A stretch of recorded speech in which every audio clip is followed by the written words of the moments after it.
Bonjour à toutes et à tous et bienvenue dans Les achats font leur cinéma. Si vous ne connaissez pas le concept, et c'est probablement normal vu que nous en sommes au premier épisode, il s'agit d'apprendre les achats, ce qui peut être utile pour toutes et tous, acheteurs ou non, via des exemples directement issus du cinéma.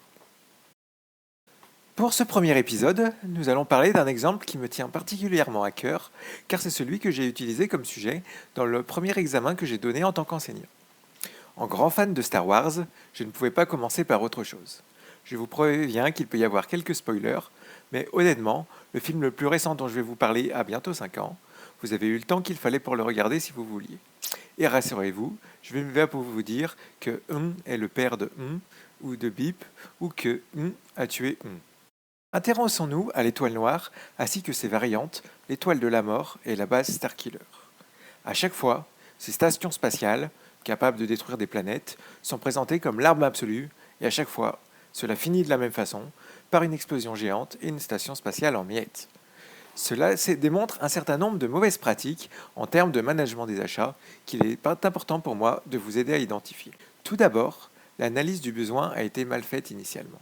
En effet, l'adversaire n'étant équipé que de vaisseaux légers, l'Empire, sous-estimant ses appareils, n'a pas défini de contre-mesures efficaces qui auraient pu mieux protéger l'étoile noire contre les X-Wing et autres B-Wing. L'histoire donc se finit par une explosion géante. Si nous passons au retour du Jedi, nous voyons qu'un retour d'expérience a été mis en place pour l'étoile de la mort, puisqu'elle est maintenant protégée par un bouclier. Je ne vous fais pas de dessin, une fois le générateur du bouclier détruit, l'Empire se retrouve dans une situation similaire à la précédente et le spectateur a le droit à une nouvelle explosion spectaculaire. La dernière station spatiale, la base Starkiller, est carrément intégrée à la planète Illum.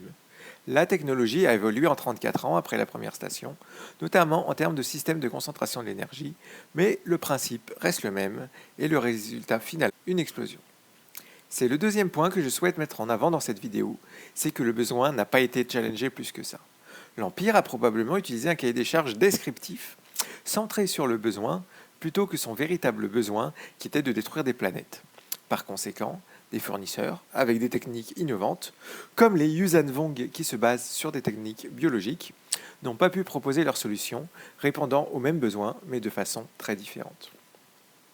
Mais peut-être que les acheteurs de l'Empire n'avaient tout simplement pas fait de sourcing, de recherche de fournisseurs ou technologies innovantes, et n'ont donc pas pu proposer d'alternatives à leur client interne final, qui, à ce niveau de dépense, était probablement l'empereur. Star Wars et ses stations spatiales nous enseignent les 3 leçons suivantes. N'hésitez pas à challenger votre besoin pour vous focaliser sur ce que vous avez besoin et ne pas sous-estimer certaines fonctionnalités, sinon vous vous retrouvez avec un tas de débris inutiles et très chers. Les acheteurs doivent se renseigner sur le marché pour savoir ce qui existe et être capables de proposer des solutions alternatives à leurs clients internes. Enfin, pour faciliter l'innovation, rien de tel qu'un cahier des charges fonctionnel plutôt que descriptif qui donnera plus de liberté aux fournisseurs pour proposer des solutions originales. Voilà pour la morale de Star Wars, que la force soit avec vous et à bientôt pour un nouvel épisode de notre série Les achats font leur cinéma.